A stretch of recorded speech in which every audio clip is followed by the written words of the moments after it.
आगे बढ़ने से पहले इस वक्त की बड़ी खबर। दक्षिण इंडोनेशिया में रूस का भीषण हमला। रूसी सेना ने T-80 टैंक से धावा बोला। हमले में यूक्रेन का सैन्य वाहन तबाह हो गया है। हमले में यूक्रेन के 3 सैनिक भी मारे गए हैं।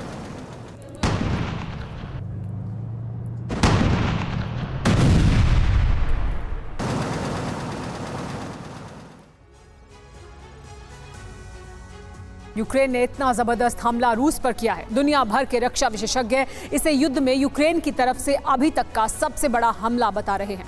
रात भर रूस के कई शहरों में सायरन बजता रहा और यूक्रेनी ड्रोन विध्वंस मचाते रहे। रूसी सैनिक पहली बार बचाव के लिए युद्ध लड़ रहे थे, जबकि यूक्रेन के तेवर बेहद आक्रामक थे। इतने आक्रामक कि यूक्रेन रूस के एटमी प्लांट को तबाह करके परमाणु विस्फोट कराने का मंसूबा पाले हुआ था। इसके अलावा यूक्रेन ने पहली बार रूस में अपने सैनिक भेजने की हिमाकत की, जिससे कई इलाकों में भीषण जंग होती रही। अब सवाल उठ रहा है कि पुतिन इसका जवाब कैसे देते हैं। क्या यूक्रेन को पुतिन का जवाब यूरोप में एटमी युद्ध की शुरुआत है?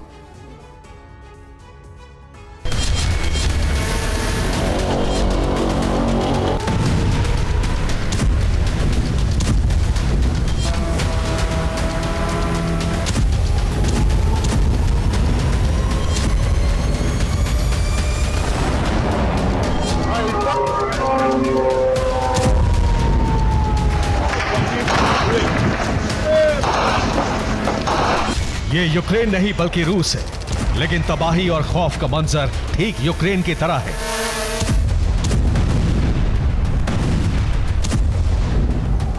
शाम से सायरन बजने शुरू हुए, पूरी रात बजते रहे और सुबह भी सायरन बजने से रूसी लोग सहमते रहे। रूस के कई शहर इसी तरह थर्राते रहे।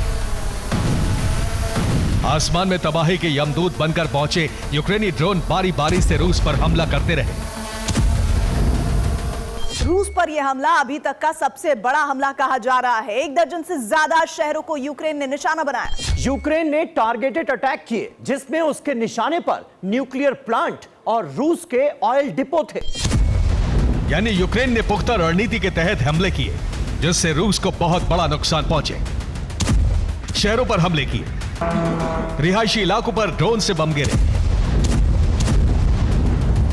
लेकिन सबसे बड़े टारगेट एटमी प्लांट और ऑयल डिपो और मिलिट्री बेस के हथियार गोदाम थे।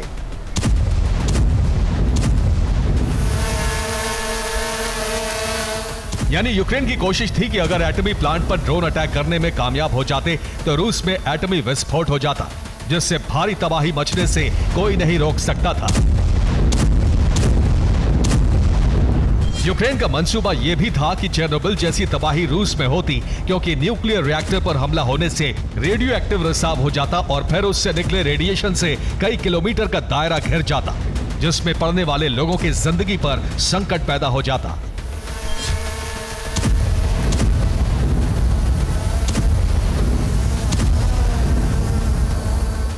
ये ठीक वैसा ही ब्लूप्रिंट है जैसा पुतिन यूक्रेन में इस्तेमाल कर रहे हैं। यूक्रेन के एनर्जी सेक्टर पर हमले कर रहे हैं, जबकि यूक्रेन ने एक कदम आगे जाकर रूस के परमाणु रिएक्टर को ही निशाना बनाने का मंसूबा पाल लिया है। अब यूक्रेन की हिमाकत देखिए, कैसे मिसाइल, ड्रोन और बम से रूस को दहला दिया।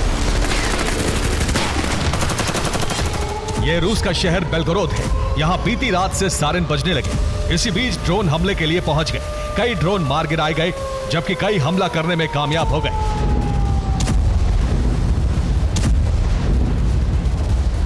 बेलगोरोद पर 20 से ज्यादा ड्रोन हमले के लिए आए थे। देखिए कैसे बेलगोरोद के प्रशासनिक विभाग की इमारत पर ड्रोन से हमला किया गया। बेहद तेज रफ्तार से आए ड्रोन ने आत्मघाती अटैक से इमारत को काफी नुकसान पहुंचाया। ये उसी इमारत की हमले के बाद की तस्वीरें हैं। इमारत की खिड़की, दरवाजे टूट चुके हैं। इमारत के पास एक बड़ा गड्ढा भी हो गया है। स्तोवो के ऑयल प्रोसेसिंग प्लांट पर ड्रोन ने रात में हमला किया, जिसके बाद डिपो में भयंकर आग लग गई। कई घंटे तक इसी तरह आग की लपटें उठती रही। डिपो में बड़े विस्फोट की आशंका से आसपास के इलाके से लोगों को खाली कराया गया।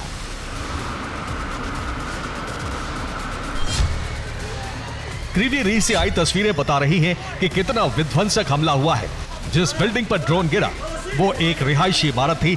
लोग गहरी नींद में सो रहे थे। तेज धमाका हुआ, फिर चीख पुकार मच गई।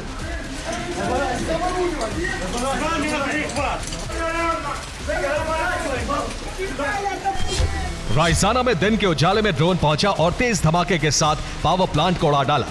किसी शख्स ने ड्रोन अटैक का वीडियो बनाकर हमले की तीव्रता दिखाई।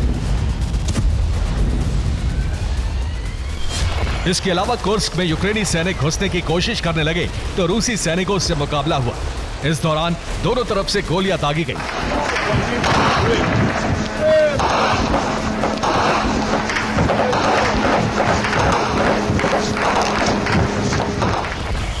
दरअसल जमीनी हमले से रूस का ध्यान भटकाकर न्यूक्लियर प्लांट और हथियार गोदाम को टारगेट करने की फिराक में था। ड्रोन अटैक से पहले रूस के एयर डिफेंस एक्टिव हो गए और कई हमलों को नाकाम कर दिया गया, जिसमें रोस्टोव भी निशाने पर था।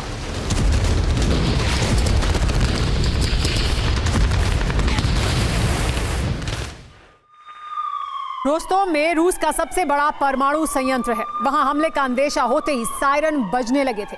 रूस का दावा है 24 से ज्यादा ड्रोन सिर्फ रोस्टोव में हमले के लिए यूक्रेन ने भेजे थे। रोस्टोव एटमी प्लांट के अलावा यूक्रेनी ड्रोन के टारगेट पर दूसरे एटमी प्लांट थे। साथ ही हथियार गोदाम और मिलिट्री बेस निशाने पर थे। हमले के दौरान रोस्टोव के न्यूक्लियर प्लांट के पास 4 से 5 ड्रोन पहुंचे। खतरे को देखते ही एयर डिफेंस सिस्टम एक्टिव हो गया। डिफेंस सिस्टम की मिसाइल ने ड्रोन को खाक कर दिया। तभी फाइटर जेट भी एटमी प्लांट के पास पहुंच गए। रूसी जेट ने भी यूक्रेन की ड्रोन सेना पर हमला किया। यह हमला तो नाकाम हो गया, लेकिन यूक्रेन ने कई और शहरों में खूब तबाही मचाई।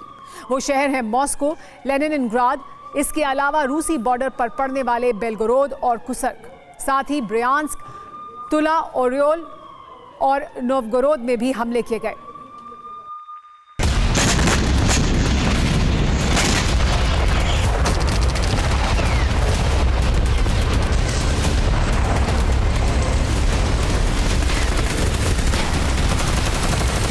रूस के 12 से ज्यादा शहरों में इतनी तबाही के बाद भी यूक्रेन शांत नहीं हुआ,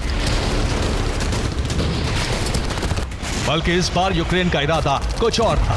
टैंक, आर्मर्ड व्हीकल के साथ यूक्रेनी सैनिक पूरी तैयारी के साथ आए थे। रूसी बॉर्डर के इलाकों में घुसकर उन्हें कब्जाने की तैयारी थी। ये उसी वक्त का वीडियो है जब घुसपैठ की गई। रूसी सैनिकों और यूक्रेनी सैनिकों के बीच जबरदस्त भिड़ंत हुई। कुर्स्क और बेलगोरोद दोनों जगहों पर कई घंटे तक दोनों तरफ से बारूद बरसता रहा। इस बीच रूस ने दावा किया है कि हमने यूक्रेनी सैनिकों को खदेड़ दिया, रूस में दाखिल होने की कोशिश को नाकाम कर दिया। इस दौरान 234 यूक्रेनी सैनिक मार गिराए। क्रेमलिन के मुताबिक रात करीब 3 बजे यूक्रेनी सैनिक घुसपैठ की कोशिश में थे। ध्यान भटकाने के लिए पहले ड्रोन दागे गए, फिर टैंक और मिलिट्री व्हीकल लेकर घुसने लगे। इस बीच रूसी डिफेंस सिस्टम ने ड्रोन का खात्मा कर दिया। तभी रूसी बॉर्डर पर सायरन बजने लगा। रूसी सैनिकों ने मोर्चा संभाल लिया और यूक्रेन को नेटो से मिले टैंक और हाइमर्स के अलावा दूसरे आर्मर्ड व्हीकल्स को ध्वस्त कर दिया। हालांकि यूक्रेन की तरफ से कहा गया है कि रूस ने हमले से बचने के लिए स्थानीय लोगों को ढाल की तरह इस्तेमाल किया। Bureau report, TV9, Bharatvarsh.